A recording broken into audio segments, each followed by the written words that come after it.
एक पुराना गांव था। गांव के किनारे एक टूटा फूटा हवेली खड़ी थी। लोग कहते थे रात को वहां से औरत की रोने की आवाजें आती हैं। रात के 12 बजे रवि अपने दोस्तों को साबित करने गया कि यह सब झूठ है। जैसे ही उसने हवेली का दरवाजा खोला, एक ठंडी हवा उसके शरीर से टकराई। अंधेरे में उसे एक दर्पण दिखा और दर्पण में उसका चेहरा नहीं बल्कि एक औरत का चेहरा झलक रहा था। लंबे बाल, खाली आंखें और खून से सना मुंह। रवि डरकर पीछे हटने लगा। तभी उसके कान में किसी ने फुसफुसाया, तू भी अब यहीं रहेगा। अगली सुबह गांव वाले हवेली के दरवाजे पर रवि का मोबाइल पड़ा मिला। लेकिन रवि कभी नहीं मिला। टिम्मी नाम का एक प्यारा बच्चा था। उसे बर्गर, चिप्स और चॉकलेट बहुत पसंद थे।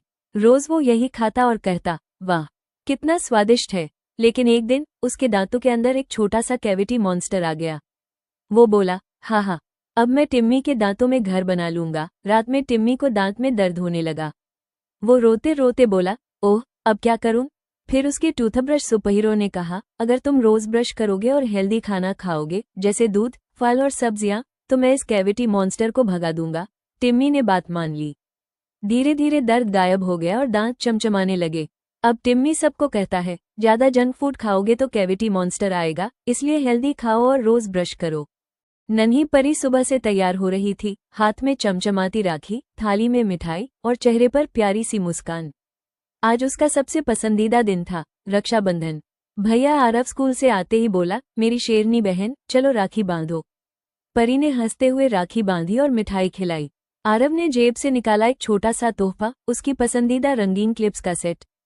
परी खुशी से झूम उठी, भैया ये सबसे अच्छा रक्षाबंधन है। आरव ने सिर पर हाथ रखा और बोला, जब तक मैं हूं तुझे कोई दुख छू नहीं सकता। और फिर दोनों ने मिलकर वो दिन हंसी, मिठाई और प्यार से भर दिया।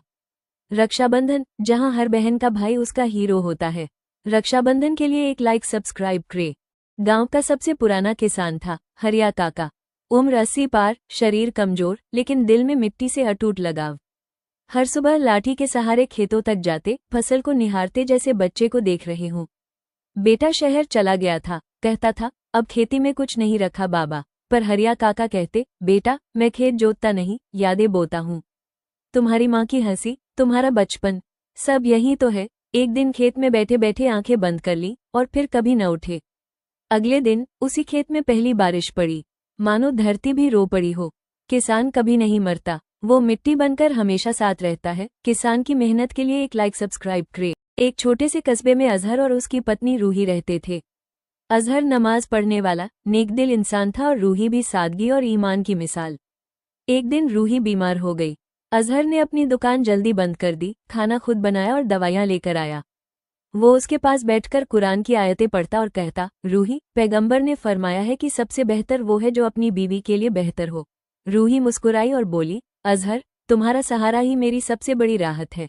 अजहर ने उसके हाथ को थामते हुए कहा, हमारा प्यार सिर्फ इस दुनिया का नहीं बल्कि आखिरत तक है, इंशाअल्लाह। दोनों की आंखों में मोहब्बत और शुक्र का नूर झलक रहा था। मियां बीवी के प्यार के लिए एक लाइक सब्सक्राइब करें।